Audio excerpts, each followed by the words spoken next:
It's almost over, guys. It is almost over. Welcome. We've got one more pre-game video for the Washington Huskies this season, and it's over. And we know it's over because there will be no bowl game for the Huskies at 5-7, even if they win. And there certainly won't be one at 4-8, which is where they probably will land. So it's been a bad season. It's I didn't expect it. I certainly didn't expect anything this bad. I didn't expect anything this dysfunctional, this inept. I didn't expect to be firing offensive coordinators and head coaches midway through the season. But it's almost over. All that is between us and an off season is the Apple Cup, and I want to win, to be clear. I don't know if we really have much of a shot here because Wazoo's playing good football and we're not. But there is some modicum of a rivalry here, and I do take that rivalry somewhat seriously. So I will tune in tomorrow night. I may not be able to stream this one, unfortunately. Not 100% sure. It depends on what else I have going on that day. Friday, the day this game is on, is in effect my Thanksgiving. So for those of you who are wondering if I was going to stream the Apple Cup or not, I don't know yet. It depends on some other factors. I'm basically celebrating Thanksgiving on Friday today. Not today. Happy Thanksgiving to the rest of y'all, but for me, the main stuff's going to happen Friday. But we'll see. We'll see.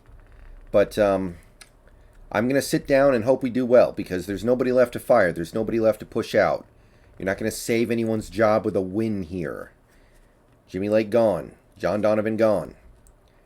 Like I've said before, the only guy you can push out now is Jen Cohen, and I don't know if anything can do that. So you got to go with it. And looking at this game, I'm wondering how in the world ESPN's FPI thinks that we are a 2-1 favorite in this game. Look at this. Is this... Can someone explain this to me? Can somebody explain this to me? This doesn't make any sense. And you know, Vegas isn't much better, by the way. They have us as a 1-point underdog. They basically have this game as even money. I don't get it. So, let's talk about the Cougars for a second. They've had a very weird season. They had a head coach who refused to get vaccinated, so he got fired effectively because of that. And ever since he got fired, Rolovich, they've been playing overall better football. They won 3 in a row. They gave Oregon a good game. They beat Arizona. Not a good Arizona team, I understand that, but they beat them a lot better than we did. We barely beat them. We needed a last-second touchdown to beat them. They beat them 44-18. Their offense, they have a relatively prolific passing attack. It's like, what was it, top 40 in the nation. So they've got some nice foundational pieces on that offense. Jackson's a great wide receiver. If he gets to a bowl game, might get to 1,000 yards this year.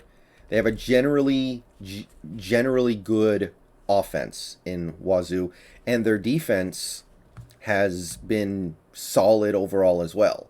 Like, if you look at the overall numbers for the Cougars this year as a team, they're not that good, but a lot of those games were earlier in the season with Rolovich. Ever since Rolovich got out of there, they've been better, clearly better. They've been scoring 35 plus in a lot of their games. Their defense has been not amazing, but it's been probably, given situation, about as good as we have, except they don't get completely humiliated in the run game. So it's a decent team. They're going to go to a bowl game regardless. They're already got their 6 wins. And it seems to me that Washington is... Well, I don't know if this is entirely accurate or not, but it seems like they're playing their... I don't want to say their worst football, but maybe the better way to put it would be their most pathetic football, blowing easily winnable game after easily winnable game, embarrassing yourself off the field. Just more than just being bad, this organization, or program, just feels kind of pathetic right now. And I know we're not getting humiliated in these games or embarrassed or anything like that. These games are coming down to the end. But the fact that we're losing these games is just... It really highlights the fact that this team has absolutely no rudder right now. And comparing where Wazoo is going compared to where Washington is going, it just seems like we're catching a team at the worst time and they're catching us at the right time.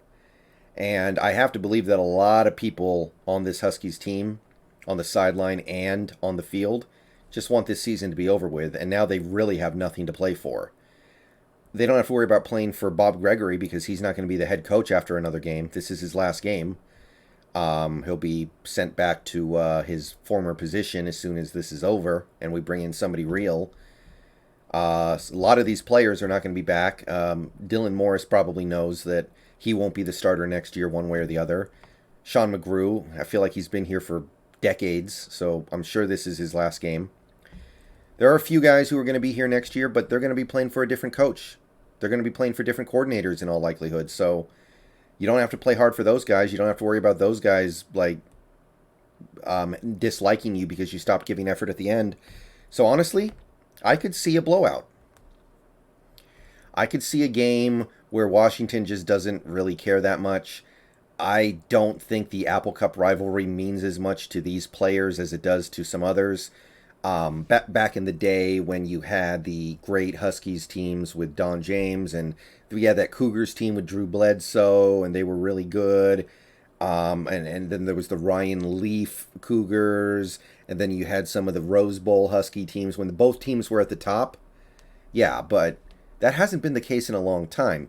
Yeah, the Huskies have been at the top in recent years, but the Cougars have had like one season in the last decade where they even threatened for a playoff spot, and it doesn't seem like they're ever great at the same time lately. So I don't think these players really think about the rivalry that much. So you put it all together, I could really see a blowout, and honestly, even though the Huskies have owned the Cougars lately, like even when the Cougars are better than us, we still find ways to win. I'm just not feeling it. I don't feel like that matters anymore. I don't feel like that's a factor anymore. I just feel like this Huskies team has lost whatever scrap of pride they maybe had over the absolute chokehold they had on that Cougars team. A lot of that was because we knew how to play against the Mike Leach offense, and the Mike Leach, that stuff's been gone for a little bit now. So I think that we're probably looking at a possibly embarrassing Apple Cup performance, an end to the Husky-sided dominance of the Apple Cup, and the Cougars are going to get to 7-5 and get to a slightly better bowl game maybe. And well, Washington has an offseason filled with a lot of questions, but at least we already know we're there. Unlike the Seahawks, who we don't really know what we're going to get from this upcoming offseason. We don't know if anything's going to change. We already had our changes. The big two things that needed to happen happened. So we have that going for us. This has not been a fun football season for me in general, of course. And I'm glad that one of those seasons is about to be over and I'm not going to have to think about it anymore. But we got one more game and we're going to get through it. So maybe I'll see you in stream for this game. Maybe I won't. I'll make that determination in the coming day. But either way, bow down to Washington. I'd love to finish this season out on a high note. I'd love to show Washington State why we still own them. But not feeling it. Not feeling it. All right, see you guys later.